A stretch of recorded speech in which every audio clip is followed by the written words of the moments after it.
For the sake of his first love, Aubrey, who had been engaged to me for years, abandoned me in the countryside to fend for myself. 3 years later, he came to pick me up with his first love by his side. He said, "It's been 3 years.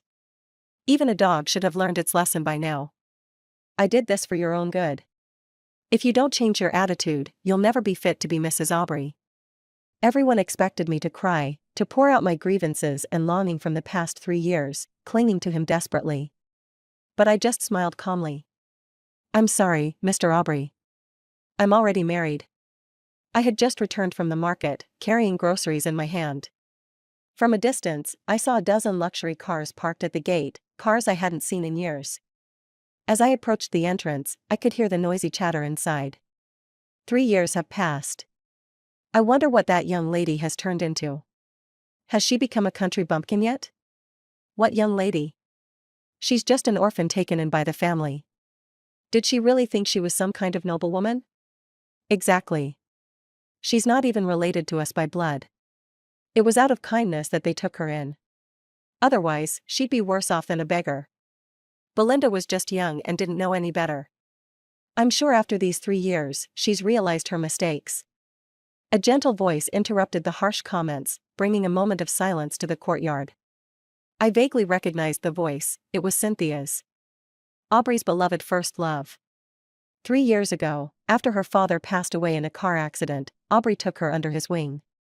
And I was sent to the countryside. When he sent me away, he said, "Cynthia has lost her family, and yet you speak so cruelly. She's always been kind to you. Do you even have a conscience? You can come back when you've learned to behave and understand what's right. Otherwise, you'll stay there for the rest of your life. I'm doing this for your own good. If you don't change your attitude, you'll never be fit to be my wife." For my own good? What a joke.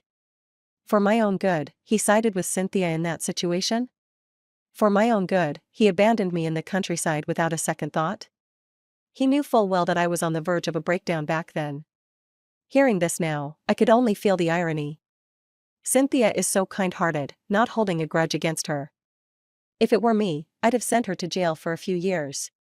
Cynthia said softly, "Belinda is still family, after all." Then, her eyes reddened. "Cynthia, don't be upset. That fool has already been punished. What do you think her expression will be when she sees us? Obviously, she'll burst into tears and beg Aubrey to take her back." Aubrey snorted coldly. "It's been 3 years. Even a dog should have learned its lesson by now. If she hasn't, then she can stay here and keep performing." The crowd around him chimed in with agreement. "I'm kind of hoping she hasn't learned her lesson. That way, I'll never have to see her again." Me too. Her shameless behavior always disgusted me. "But, didn't you two have an engagement?" A voice piped up, tinged with confusion. Hearing this, Cynthia turned to Aubrey, her eyes filled with hope. "The engagement depends on her behavior," Aubrey replied. Cynthia's expression faltered slightly as she looked away. Hearing this, I couldn't help but laugh. I didn't bother to hide my laughter.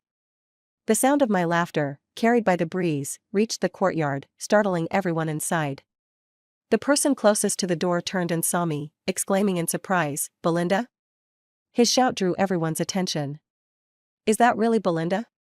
How is that possible? Shouldn't she have turned into a country bumpkin by now?" I heard their comments and understood why they were so shocked. In their imagination, after being abandoned in the countryside for 3 years, I should have become a shabby, haggard village girl. But that wasn't the case.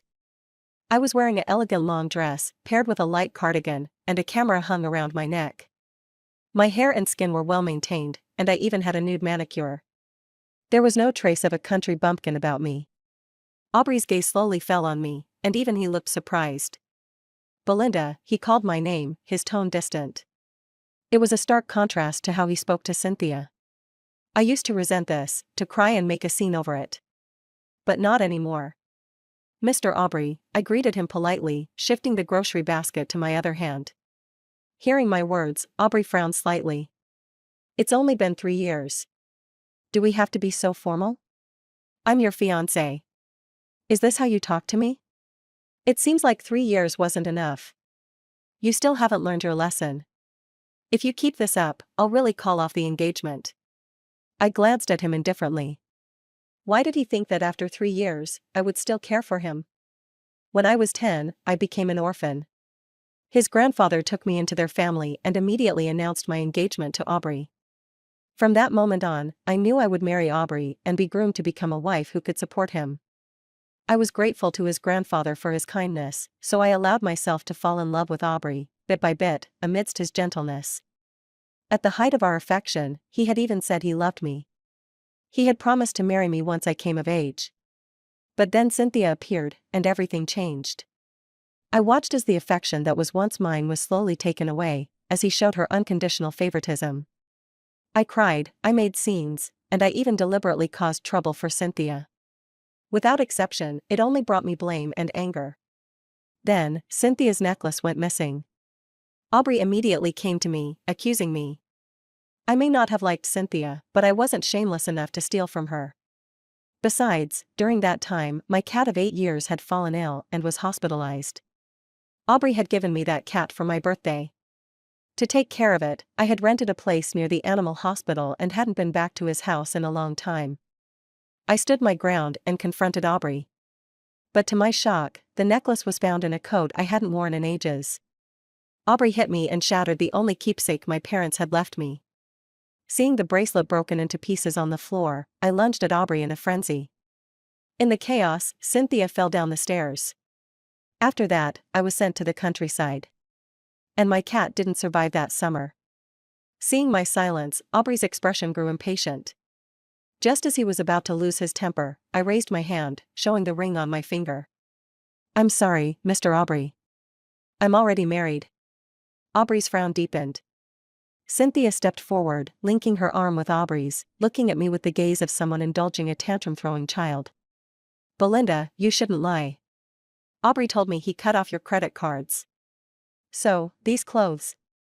You're still young. Don't let yourself be deceived. Her words made Aubrey take a closer look at my outfit, and his expression gradually turned cold. He must have remembered how he had cut off all my financial support.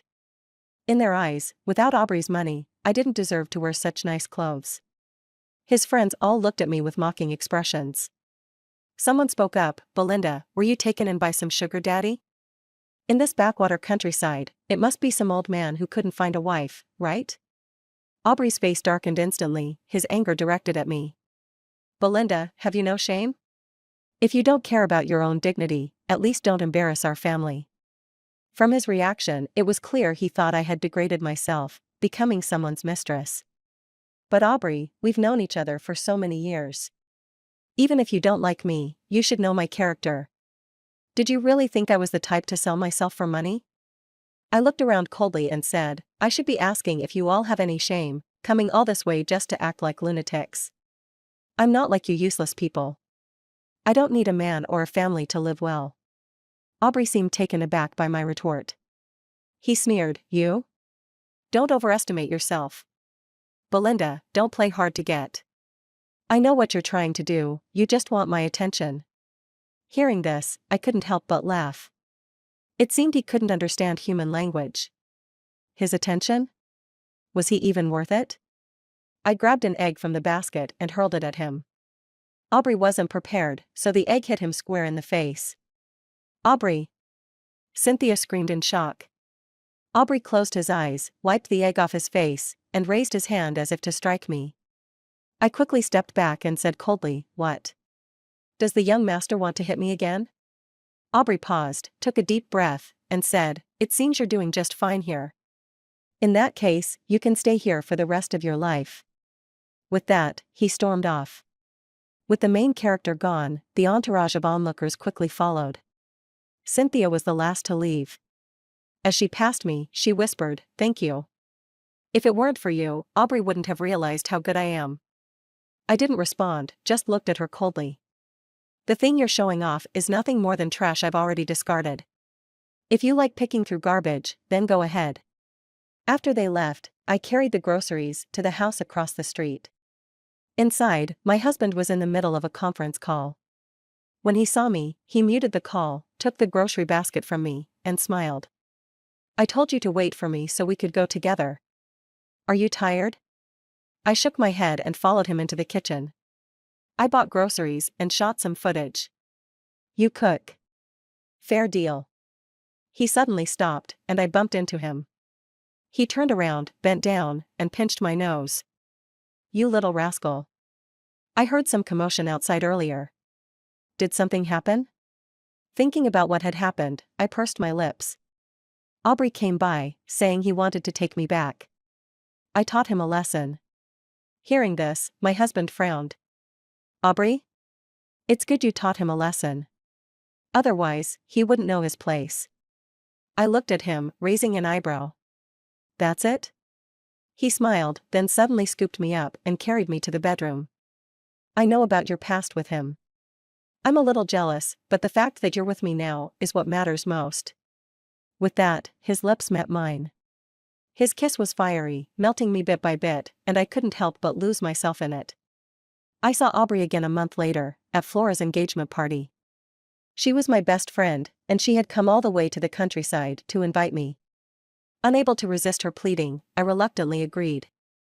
Running into Aubrey and Cynthia was something I had expected. As soon as Flora saw them, she pulled me behind her like a mother hen protecting her chick, letting her fiancé, Curtis, handle them. Curtis was Aubrey's friend. Flora, meanwhile, dragged me to a corner. I'm sorry, I forgot they'd be here too. I smiled and shook my head. Having lived in their family for so many years, our social circles overlapped. It was only natural they'd be here. It's fine. I've moved on, I reassured her. After all, I'm already married. Flora was stunned, looking at me in disbelief. You're married? Since when? Why didn't I know? 6 months ago. Flora stared at me for a long moment, then suddenly burst out laughing. I knew it. Someone as wonderful as you wouldn't waste your life clinging to a dead end like Aubrey. This is how it should be. We don't need someone like Aubrey. As she laughed, her eyes welled up with tears. I knew she was happy for me. When Cynthia first appeared, Flora had tried to talk sense into me. But I couldn't let go. I was determined to run headfirst into that wall. Now, I had moved on. After crying for a bit, she glared at me. Why didn't you bring your husband? Or do you not see me as a good friend anymore? He's on a business trip, I apologized. He'll be back tonight. Next time, I'll bring him to treat you to dinner. Flora nodded in satisfaction. Suddenly, she grabbed my hand and pulled me to the center of the room, taking the microphone and drawing everyone's attention. With a bright smile, she announced, Everyone, I have some great news to share today. She pulled me closer and introduced me. This is my best friend, Belinda. She's married. Let's all congratulate her. The room fell silent. Most of the guests at the engagement party were from our social circle. Many of them knew that Aubrey's fiancée was named Belinda. But they hadn't heard about Aubrey getting married. Flora, ever the troublemaker, looked around and asked with a smile, What's wrong? Aren't you happy for my best friend? Everyone quickly snapped out of it and began offering their congratulations. Amidst the well wishes, I maintained a calm smile. It was then that Cynthia approached me. She held a glass of wine, her face filled with concern. Belinda, you've been living in the countryside for the past 2 years. Getting married so suddenly, were you deceived by some shady character? I know you're still upset that Aubrey sent you away, but he did it for your own good. You're still young. Don't make impulsive decisions out of anger. Marriage is a big deal. You need to be careful. Cynthia, aren't you overstepping? Even if I married a pig, it's none of your business. I couldn't help but cut her off. I really couldn't stand her. She didn't like me, yet she always pretended to care. Back in the family, she had done the same thing. Gradually, I became the one everyone disliked, while she was praised for her kindness. I had seen this act too many times, and it was just tiresome. Being interrupted, Cynthia's eyes immediately welled up with tears. And right on cue, Aubrey walked over. He looked at me, and after a long while, he slowly spoke. Know when to stop. Belinda. After the party, I was standing by the roadside, waiting for a ride. Aubrey's car pulled up in front of me, his expression cold. Get in the car. I shook my head. No need, my husband will come pick me up. Aubrey sneered at that. How long are you going to keep up this act? You can fool others, but not me. Everyone in a city knows you love me so much, you'd die for me. Who would marry someone like you? Get in the car, and I won't mention the fact that you secretly came back to a city. Aubrey's tone was sharp. When he saw I still wasn't moving, his brow furrowed, and a look of disgust flashed across his face. Have you really been kept by someone? Who's the fool to fall for you? Hearing this, I smiled faintly. Mr. Aubrey, have you been kept by someone too? Otherwise, why would you always think others have been? Only people with dirty minds see filth in others. Aubrey looked like he'd just swallowed something bitter. He glared at me. Belinda, how did you turn out like this? With his heart-wrenching expression, anyone might think he was truly heartbroken. But I hadn't changed at all. I've always had a sharp tongue since I was a child, and my mother scolded me many times for it. After being taken in, my nature didn't change. I remember the first time I argued with someone in his family, Aubrey laughed. He said that girls should be assertive so they wouldn't be bullied. But then Cynthia appeared, and he started to complain that I wasn't dignified enough, that I wasn't gentle enough. So I just stopped showing my sharp edges. Now, I wasn't willing to change for him anymore. Cynthia had been sitting in the passenger seat, quietly listening to me and Aubrey talk. When she saw Aubrey's expression, a hint of a smile flashed in her eyes. Then, with a tone of understanding, she suggested, Belinda, you can't speak to Aubrey like that. He's only looking out for you. Shut up. I rolled my eyes and shot her an exasperated look. If you stay quiet, no one will think you're mute. What I say to him is none of your business. Cynthia was caught off guard, her expression awkward. At that moment, a pink sports car stopped behind us, honking its horn. Without sparing the two of them another glance, I strode toward the car and got in. As the engine roared to life, I could still hear Aubrey's angry shouts. Later that night, I received an unfamiliar call. I picked up the phone and realized it was Drew, Aubrey's good friend. What are you up to? I turned off the music. Doing some prenatal education. There was a brief pause on the other end, followed by a confused question. Prenatal education? Is it the kind I think it is? I nodded. Yeah, probably. Drew, come on, don't joke around. You and Aubrey haven't seen each other for ages. How could you be pregnant? I replied calmly, the child isn't his. Drew's voice rose in surprise. Wait, you really got married and are pregnant? I asked back, what's wrong with that? Can't I get married and pregnant? It's just, you and Aubrey always had an engagement, and you've always loved him. How could you suddenly get married? You must be lying. I couldn't help but laugh. Why does everyone think I'm lying? Marriage is a big deal, why would I make such a thing up? I really did get married, I paused, I'll invite you to the wedding when it happens. As soon as I finished speaking, a noise erupted from the other side. Then the call abruptly ended.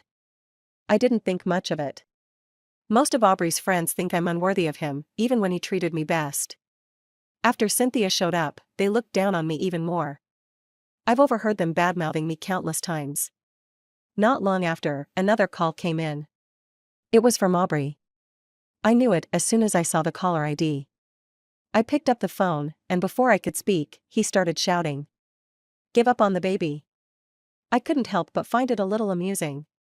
Are you okay? Aubrey's voice was even angrier now. Belinda, I said give up on the baby. His voice was so loud, I didn't even need to use speakerphone to hear him clearly. I held the phone away from my ear, coldly replying, if you don't have anything else, I'm hanging up. Do you not understand what I'm saying? Where are you right now? After knowing Aubrey for so many years, I was used to his temper. So hearing his shouting didn't bother me at all. He kept demanding to know where I was. Suddenly, someone pulled the phone from behind me. I then heard Eldred's deep, magnetic voice. She's going to sleep now. We'll talk another time. Without waiting for a response, he hung up the phone. I turned to look, meeting his amused gaze. He picked me up around the waist, and I wrapped my arms around his neck. As I breathed in, I could smell the body wash on him, the peach scent I loved. I nuzzled against him slightly, and his voice, filled with laughter, rang out above my head. Looks like I have to work harder, or your prenatal education will be for nothing. I laughed too. I was just joking. Eldred lowered his head and kissed my lips, murmuring, "Not for long." 3 days later, I returned to the family estate. Eldred and I went to visit Aubrey's grandfather. It was he who took me in all those years ago, and he's always treated me like his own granddaughter. I also consider him my grandfather. But in recent years, his health had been declining, and he'd been spending most of his time abroad for treatment. This time he was back to celebrate his birthday, and after that, he'd be going abroad again for more care. After meeting with Grandpa, Eldred got a call and went to the back garden. I found a spot in the corner to wait for him. "I didn't think you'd come back." I turned to see Aubrey standing behind me, his face dark. I ignored his expression and smiled. "Grandpa's birthday, of course I had to come. And I brought my husband to meet him." Aubrey glared at me coldly. "What, got a new trick up your sleeve? Have you been planning for years, thinking about how to piss me off once you came back to the city? I'm telling you, stop dreaming. I will never marry you. I'll go tell Grandpa to annul the engagement right now." He glanced at my stomach. "Just take your bastard and get out of the family. I never want to see you again." As soon as he finished, a smooth, jade-like voice rang out. "Oh? Aubrey, what a big shot you are. I didn't know you were in charge of this family." Aubrey froze, then turned to look at the newcomer. "Uncle." Eldred stepped up beside me, taking my hand, and looked at Aubrey, his big nephew. "I wouldn't dare call myself your uncle, especially after you tried to kick your aunt out." Aubrey's face went pale. He stared intently at my hand in Eldred's, his voice trembling slightly. You're saying she's my aunt? Belinda, and you?" Eldred glanced at him lightly, his voice turning cold. "She's your aunt. What, are you that rude?" Aubrey's face drained of color. But soon, he regained his composure. In fact, during the family dinner later, he acted completely normal, as though nothing had happened. The family dinner was over. Eldred went to get the car, and I stood by the door waiting for him. In the meantime, Aubrey suddenly appeared and dragged me into an empty corner. He glared at me coldly and gritted his teeth, saying, "You did this on purpose, didn't you? You and Eldred are pretending for my sake, aren't you?" I looked at him and said, "You're overthinking it. If we were pretending, I wouldn't have come here with him." After all, because of the divorce between Aubrey's parents, the relationship between Eldred's and Aubrey's families had been very strained. If it weren't for me, Eldred wouldn't have come here on his own. Besides, my grandfather has always treated me really well. No matter what, I would never lie to him. Aubrey has always known about these things, but now he's just blinded by anger. He sneered and said, "So, you're doing this to get back at me, huh? Getting back at me for abandoning you in the countryside because of Cynthia? Belinda, I told you, as long as you learned your lesson, you would become my wife, the future lady of this family. Then what is this now?" Looking into his bloodshot eyes, I suddenly thought back to the day Cynthia showed up. Aubrey had promised me back then, saying that even if there were 10,000 Cynthias, they would never compare to me. He said I would always be his little princess, the person he loved most. But later, for Cynthia's sake, he blamed me over and over again, and eventually even hit me. I still remember the sound of the bracelet my mother left me crashing to the floor, as if my heart shattered into countless pieces. I shifted my gaze toward the blooming flowers not far away. "Aubrey, the moment you shielded Cynthia from behind you, you should have known that there was no future for us. I'm not a magnanimous person. I can't just forget the past. So, our relationship, like that broken bracelet, can never return to what it once was. Now that Eldred and I are married, and you have Cynthia, we should just go our separate ways." Aubrey's face flashed with a complex expression. He was silent for a moment before saying, "Is that how heartless you are? I do have feelings for you, really. I just felt sorry for Cynthia, because her parents are both dead." His voice trembled slightly, as though he was struggling to control his emotions. Hearing that, I couldn't help but smile sarcastically. "So Cynthia is pitiful because she lost her parents, but what about me? I lost both my parents when I was 5, and when I was 10, my only relative, my grandfather, passed away too. Am I not pitiful? How biased do you have to be to say something like that?" If he truly cared about me, how could he have abandoned me in the countryside for 3 years, never caring for me? I looked at him and softly asked. Aubrey, do you still remember why my grandfather took me in? Aubrey stiffened, his face turning pale. He opened his mouth, wanting to explain, but in the end, nothing came out. I didn't look at his face, just rolled up my sleeve to show him the scars on my arm. Maybe you didn't know, but when you sent me to the countryside, I developed depression. Many times, I didn't want to live anymore. There were so many times I thought I wouldn't make it. But fortunately, I pulled through, and eventually met someone who truly loves me. Just then, I saw Eldred's car lights flashing in the distance. He's here. I'm leaving now. Aubrey lowered his head, remaining silent. I pulled my arm free from his grasp and turned to leave. It wasn't until the car had driven quite a distance that I received a message from Aubrey. Belinda, you said you would only marry me in this lifetime. Yes, I did say that. When I loved Aubrey the most. Back then, I thought I would definitely marry Aubrey one day. I thought Aubrey would only ever love me. That's why I swore I would marry him. But now, I've broken that promise. Because it was you who turned away first, Aubrey. I didn't reply to the message and casually threw my phone onto the back seat. Eldred glanced at me and asked, was it Aubrey? I nodded lightly. That guy really has no shame. He thinks everything belongs to him. He'll come around eventually. I smiled and looked at him. Don't you get jealous?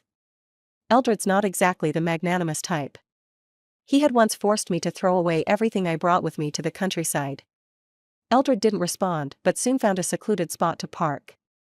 He kissed me hard on the lips and said in a low, threatening voice, "Who told me to love you? That means I have to accept everything about you, even your past.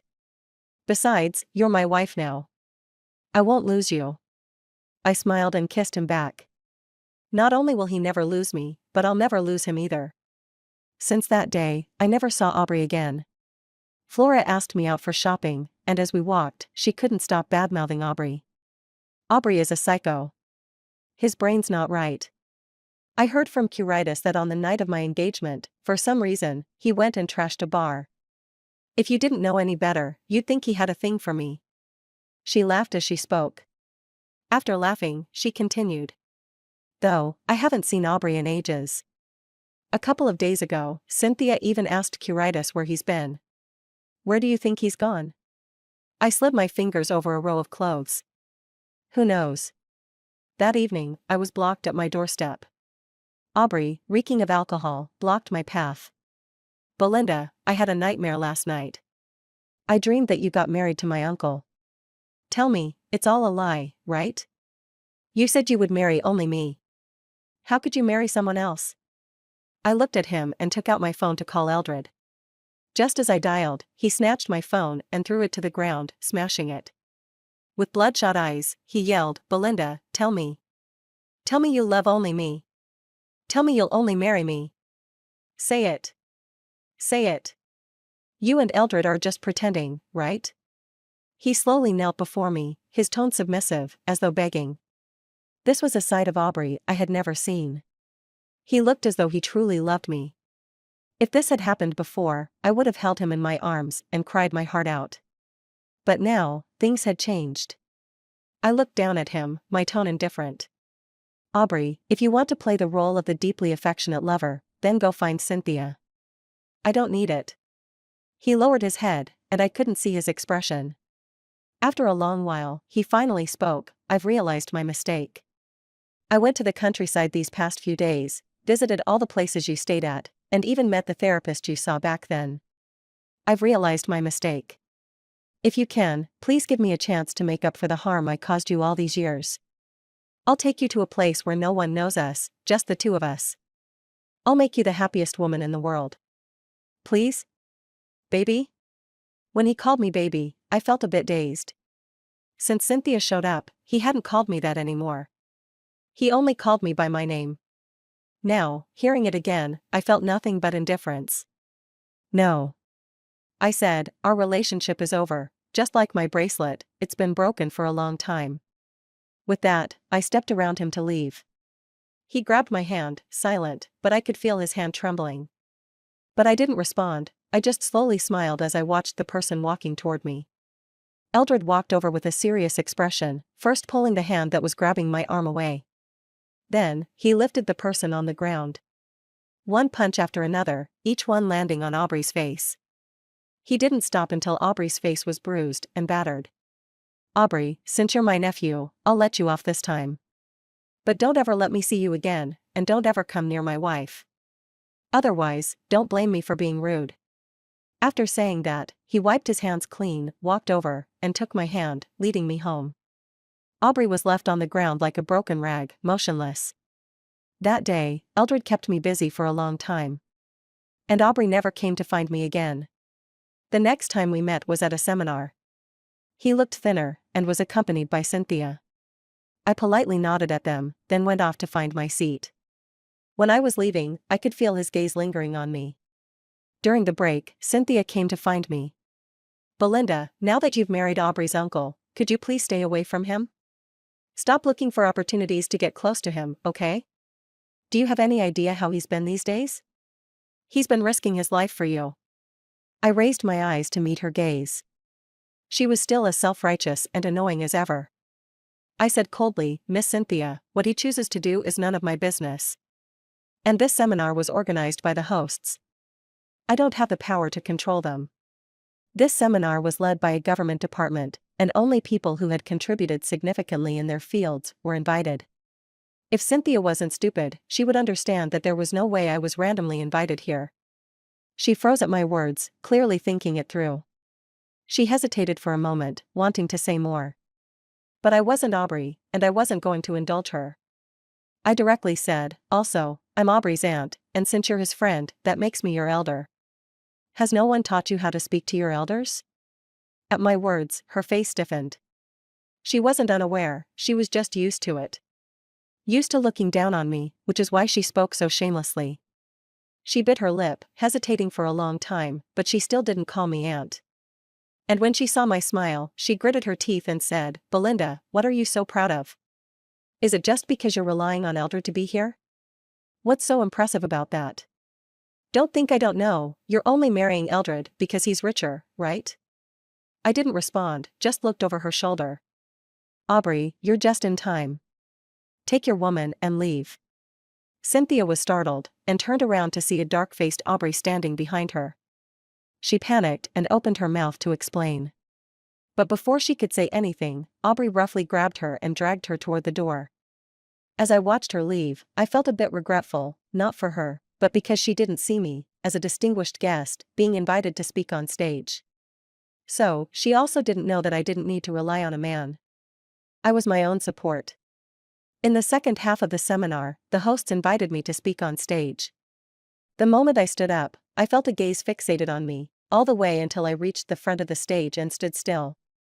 I didn't seek out the source of that gaze, but began my speech. "Hello everyone, I'm Belinda." When I finished the last sentence, the audience erupted into applause. I smiled lightly at the crowd, and then, without intending to, caught Aubrey's eye. In his gaze, there was something I hadn't seen before: amazement, admiration. I pretended not to notice, and quietly turned my head. When the seminar ended, Aubrey walked toward me through the crowd.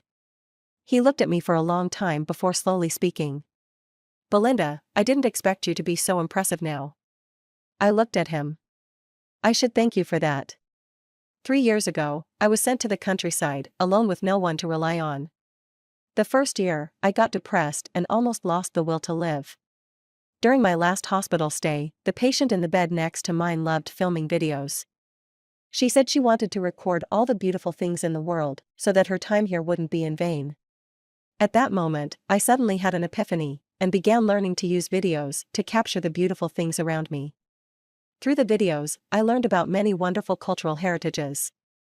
They were also struggling, trying not to be forgotten, trying to make the most of what they had left.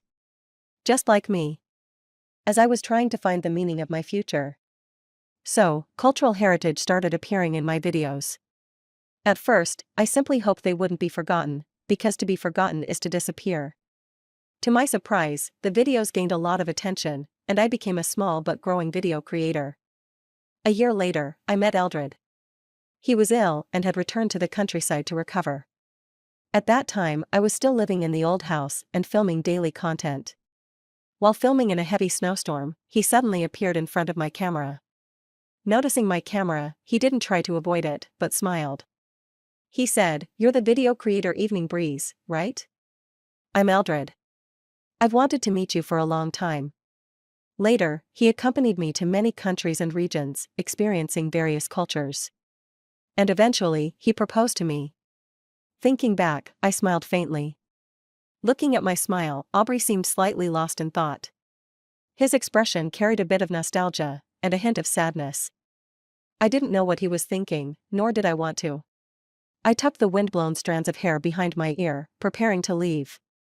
Just as I was about to walk around him, he suddenly reached out and held something in front of me.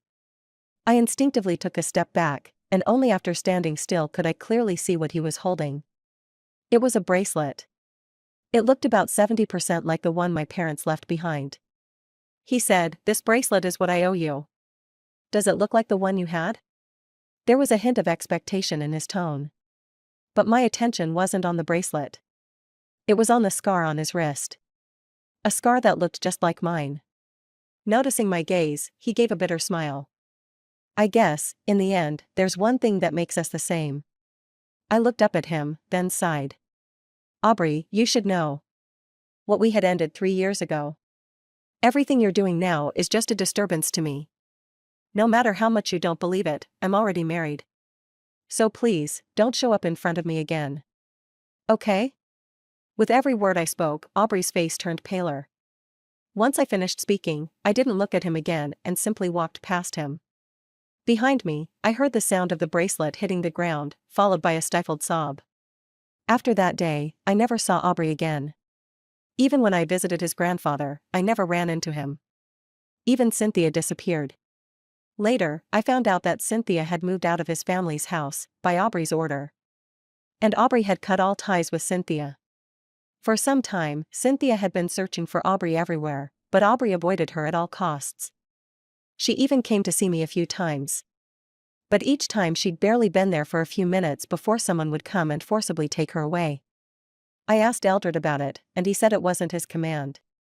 I thought that's how things would be from then on. But I never expected to hear about Aubrey again in such a way. His friends called me, their voices filled with anger. They said that for the past several months, he'd been drinking heavily, barely ever sober. But 2 days ago, he woke up in the middle of the night, shouting that he needed to find me. Then he got into a car accident. They managed to save him, but his leg was badly injured. He might never be able to walk again. We tried to stop him, but we couldn't. Drew said hoarsely, he cried, saying tomorrow was your birthday. He'd already missed 3 years, and he couldn't miss this year too. He was crying so hard, we felt miserable too. If we had known, we wouldn't have let him do whatever he wanted. He did it all for you. Belinda. I leaned into Eldred's arms, gently rubbed my belly, and silently hung up the phone. Eldred kissed my hair and comforted me, "This isn't your fault." I knew. It just felt a bit absurd. When someone is by your side, you don't appreciate them. When they're gone, why pretend to still have deep feelings? I've always understood this. So, I never went to see him. Half a month later, late at night, I received a message. It was from Aubrey. "Belinda, I'm sorry." I didn't reply. Because our story had already come to an end. End of story.